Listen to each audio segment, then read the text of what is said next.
அன்பான சகோதர சகோதரிகளுக்கு இனிதான வணக்கங்கள். கடகம் ராசிக்காரர்களாகிய உங்களுக்கு உச்சம் நிவர்த்தி பெற்ற சூரியனால் 2024 மே 14ஆம் தேதி முதல் ஜூன் 14 வரை இவை நடந்தே தீருமென்று சொல்லக்கூடிய வகையில் எந்தெந்த விஷயங்கள் அமைந்துள்ளன என்று ஆழமாக ஆராய்ச்சி செய்வோம். கடகம் ராசிக்காரர்களாகிய உங்களுக்கு உச்சம் நிவர்த்தி பெறும் சூரியன் சுக்கிரனின் ஆட்சி வீடான ரிஷபம் ராசியில் உங்களுடைய ராசிக்கு 11ஆம் இடமான லாபஸ்தானத்தில் சஞ்சரிக்கிறார். ராசிக்கு 11ஆம் இடத்தில் ஏற்கனவே ராசியின் ராஜயோகாதிபதியாக இருக்கக்கூடிய குரு வலுவாக பயணித்துக் கொண்டிருக்கிறார். அவருடன் 2ஆம் இடத்தின் அதிபதி தனாதிபதியாக இருக்கக்கூடிய சூரியனும் இணைந்து லாபஸ்தானத்தை வலுப்படுத்துகின்றனர். இது கண்டிப்பாக கடகம் ராசிக்காரர்களாகிய உங்களுக்கு அதிர்ஷ்டங்களும் யோகங்களும் நிறைந்து கிடைக்கக்கூடிய மிகச்சிறந்த அமைப்பாகத்தான் கருதப்படுகிறது. லாபஸ்தானத்தை குருவுடன் இணைந்து வலுப்படுத்துகிறார் சூரியன். சுக்கிரனும் இவர்களுடன் இணைந்து சஞ்சரிக்கப் போகிறார். இப்படி பல கிரகநிலைகள் ஆதாயஸ்தானத்தில் அமர்வது மட்டுமில்லாமல் சூரியன் தன்னுடைய 7ஆம் பார்வையால் ராசிக்கு 5ஆம் இடமான பஞ்சமபூர்வ புண்ணியஸ்தானத்தை பார்வையிடுகிறார். எனவே பல பிரச்சனைகள் விலகி நல்லபல அதிர்ஷ்ட முன்னேற்றங்கள் கிடைப்பதற்கான யோகங்கள் கண்டிப்பாக இந்த காலகட்டத்தில் கிடைக்கிறது. ராஜகிரகமாக கிரகங்களின் பிறப்பிடமாக இருக்கக்கூடிய சூரியன் உச்சம் நிவர்த்தி பெறுவது சில விஷயங்களில் கண்டிப்பாக வரவேற்கத்தக்க ஒரு அமைப்பாகத்தான் கருதப்படுகிறது. உஷ்ணகிரகமாக இருக்கக்கூடிய சூரியன் உச்சம் பெற்று சஞ்சரித்ததால் அவருடைய தாக்கங்கள் பலவகைகளில் மாற்றங்களை சந்திப்பதற்கான சூழல் ஏற்பட்டது. தற்போது சூரியன் உச்சம் நிவர்த்தி பெறுவதால் உஷ்ணம் சம்பந்தப்பட்ட பல்வேறு வகையான பாதிப்புகள் விலகுவதற்கான யோகங்களும் சாத்தியக்கூறுகளும் உருவாகியுள்ளது. அக்னி நட்சத்திரம் மே 4ஆம் தேதியிலிருந்து நடைபெற்றுக் கொண்டிருந்தாலும் உஷ்ணகிரகமாக இருக்கக்கூடிய சூரியன் 2024 மே 14ஆம் தேதி முதல் உச்சம் நிவர்த்தி அடைகிறார். மே 14ஆம் தேதி முதல் ஜூன் 14ஆம் தேதி முடிவதற்குள் சூரியன் உச்சம் நிவர்த்தி பெற்று சுக்கிரனின் ஆட்சி வீடான ரிஷபமனையில் வலுவாக சஞ்சரிக்கிறார். இந்த மாதிரியாக சஞ்சரிப்பதன் காரணமாக இவை நடந்தே தீருமென்று சொல்லக்கூடிய வகையில் எந்தெந்த நிகழ்வுகள் அமைந்துள்ளன என்று இன்னும் சற்று ஆழமாக காண்போம். முதன்மை கிரகமாக இருக்கக்கூடிய சூரியனின் உச்சம் நிவர்த்தி என்பது பல்வேறு விதத்தில் ஏற்பட்டு வந்த உடல் சார்ந்த ஆரோக்கிய தொல்லைகள் விலகுகிறது என்பது மட்டுமில்லாமல் நீங்கள் எதிர்பார்க்கக்கூடிய உடல் ஆரோக்கியம் திருப்திகரமாக அமைவதற்கான சூழல்களும் இந்த காலகட்டத்தில் மிகவும் வலுவாக உருவாகிறது.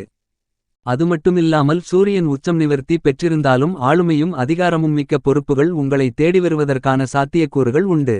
இவற்றை சரியான விதத்தில் பயன்படுத்திக் கொள்வது உங்களுக்கு சாலச்சிறந்தது என்பதை உச்சம் நிவர்த்தி பெறக்கூடிய ராஜகிரகமான சூரியன் துல்லியமாகவும் தெள்ளத்தெளிவாகவும் உறுதி செய்கிறார்.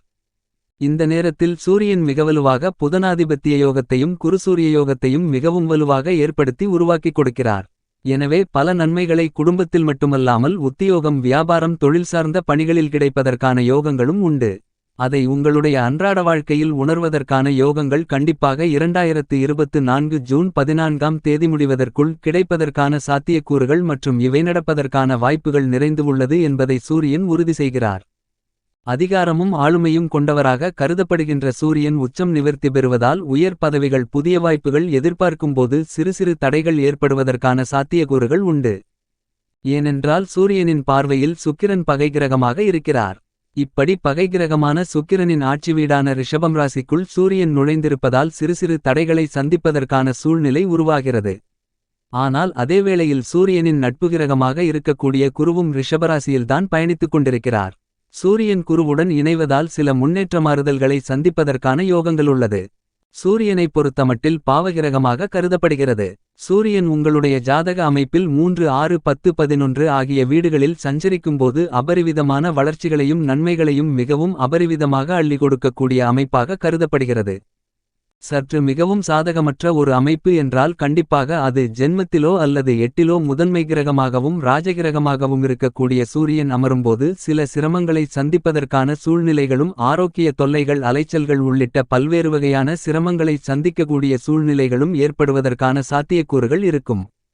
ஆனால் 3 6 10 11இல் சஞ்சரிக்கும்போது அபரிவிதமான வளர்ச்சிகளையும் முன்னேற்றங்களையும் மிகவலுவாக சூரியன் அள்ளிக் கொடுப்பார்.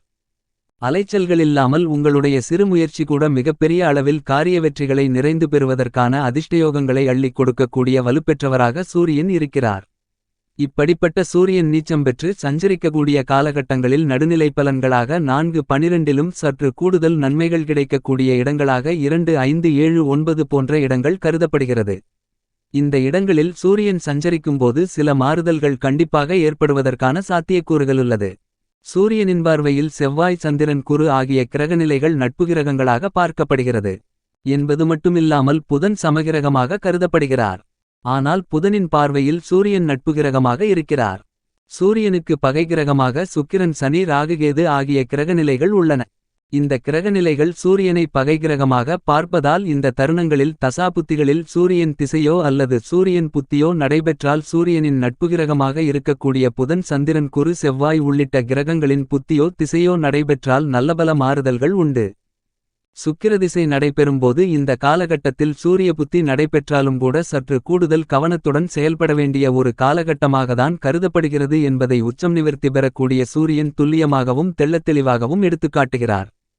மேலும் சுக்கிரனும் மிகவலுவாக 2024 மே மாதம் 20ஆம் தேதி முதல் குரு மற்றும் சூரியனுடன் சேர்ந்து சஞ்சரிக்கப் போகிறார். ஆட்சி பலம் பெற்று சுக்கிரன் சஞ்சரிக்கப் போகிறார். எனவே இந்த காலகட்டத்தில் பல அதிரடியான முன்னேற்றங்களை சந்திப்பதற்கான யோகங்கள் நிச்சயமாக உருவாகிறது.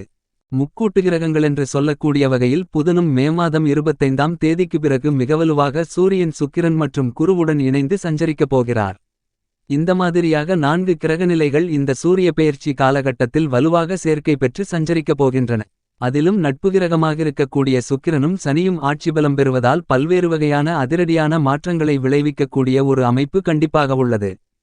அதுமட்டுமில்லாமல் தற்போது உச்சம் நிவர்த்தி பெற்று மிகவலுவாக 2024 ஜூன் 14ஆம் தேதி வரை இவை நடந்தே தீருமென்று சொல்லக்கூடிய வகையில் பல்வேறு வகையான அதிரடியான மாற்றங்களை ஏற்படுத்தி கொடுக்கிறார். அதிலும் குறிப்பாக உடல் நலம் ஆரோக்கியம் திருப்திகரமாக இருக்கும். பல்வேறு வகைகளில் சங்கிலி தொடர்போல் நீண்டுவந்த சில சிரமங்கள் விலகும். கண்டிப்பாக திட்டமிட்ட குடும்பத்தில் சுபநிகழ்வுகளில் தடைகள் அதிரடியாக அகலக்கூடிய மிகச்சிறந்த தருணமாக கருதப்படுகிறது. மிக அருமையான காலகட்டமாக இந்த காலகட்டம் அமைந்துள்ளது. எப்பேற்பட்ட சுபநிகழ்வுகளையும் தடைகளில்லாமல் மிகச்சிறப்பாக செய்து முடிக்கக்கூடிய வாய்ப்புகளை கண்டிப்பாக உச்சம் நிவர்த்தி பெற்ற சூரியன் ஏற்படுத்தி கொடுக்கிறார். கடகம் ராசிக்காரர்களாகிய உங்களை பொறுத்தமட்டில் இதுவரையில் உச்சம் பெற்று சஞ்சரித்து வந்த சூரியன் தற்போது உச்சம் நிவர்த்தி பெற்று ராசிக்கு 11ஆம் இடமான லாபஸ்தானத்தை வலுப்படுத்துகிறார். இது கண்டிப்பாக வரவேற்கத்தக்க ஒரு அமைப்பாக கருதப்படுகிறது. ஏனெனில் சூரியன் பலவகைகளில் நன்மைகளை லாபஸ்தானத்தில் சஞ்சரிக்கும்போது ஏற்படுத்தி கொடுப்பாரென்பது ஜோதிட சாஸ்திர மூலநூல் விதியாகும்.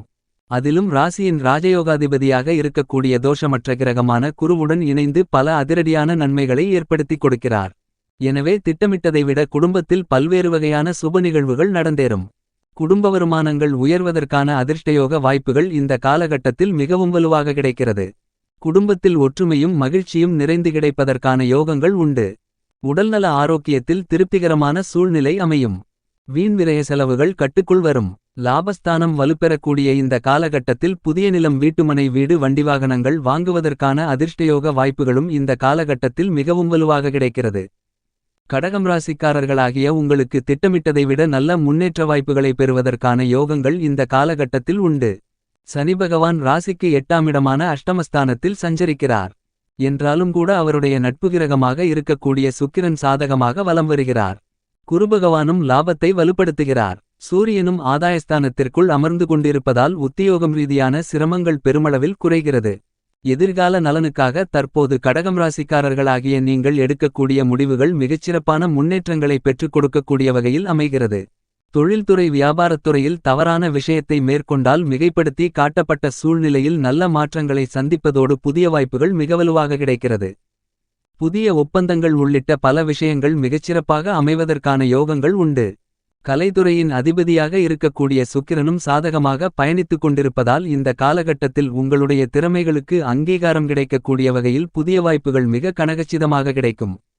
அரசியல் சார்ந்த பணிகளிலும் இதுவரையில் இல்லாத அளவிற்கு மிகப்பெரிய அளவில் பிரம்மாண்டமான வெற்றிகளுடன் நல்லபல முன்னேற்ற வாய்ப்புகளையும் யோகங்களையும் பெறுவதற்கான சந்தர்ப்பங்கள் சூழ்நிலைகள் இந்த காலகட்டத்தில் கண்டிப்பாக கிடைக்கிறது. மாணவ மாணவி கண்மணிகளின் கல்வியில் நல்ல முன்னேற்றங்கள் உண்டு. விவசாயத்துறையின் அதிபதியான செவ்வாய் ராசிக்கு 9ஆம் இடமான பாக்கியஸ்தானத்திற்குள் பயணித்துக் கொண்டிருக்கிறார். அவரது நட்புகிரகமாக இருக்கக்கூடிய சூரியன் ஆதாயஸ்தானத்தில் அமர்ந்திருப்பதால் பழைய கடன்களை அடைத்து நல்லபல அதிர்ஷ்ட முன்னேற்றங்களை பெறக்கூடிய வகையில் சில மாறுதல்களை சந்திப்பதற்கான யோகங்கள் கண்டிப்பாக உண்டு. குரு மற்றும் சுக்கிரன் சூரியனுடன் இணைந்து 11ஆம் இடமான லாபஸ்தானத்தில் வலுவாக பயணித்துக் கொண்டிருக்கக்கூடிய இந்த காலகட்டமென்பது கடகம் ராசிக்காரர்களாகிய உங்களுக்கு எந்த பணியை மேற்கொண்டாலும் அவற்றில் பன்மடங்கு லாபங்கள் மகிழ்ச்சிகள் கிடைப்பதற்கான யோகங்கள் கண்டிப்பாக உருவாகியுள்ளது என்பது மட்டுமில்லாமல் குடும்பத்தில் பல சுப நிகழ்வுகளை சந்திப்பதற்கான யோகங்கள் கண்டிப்பாக கிடைக்கிறது. மேலும் இந்த தருணத்தை மிகச்சிறந்த மகிழ்ச்சிகரமான தருணமாக மாற்றிக்கொள்ள வேண்டுமென்றால் தினமும் காலையில் எழுந்து சூரியனை வழிபாடு செய்யுங்கள். இப்படி செய்வதால் சூரியனுடைய அதீத ஆற்றலென்பது உங்களை அன்றாட வாழ்க்கையில் புத்துணர்ச்சியாகவும் சுறுசுறுப்பாகவும் பணிகளை மேற்கொள்வதற்கான யோகங்களை உருவாக்கிக் கொடுக்கும். பன்மடங்கு வளர்ச்சிகளும் முன்னேற்றங்களும் நிறைந்து கிடைப்பதற்கான யோகங்கள் உண்டு என்பதில் சந்தேகமில்லை.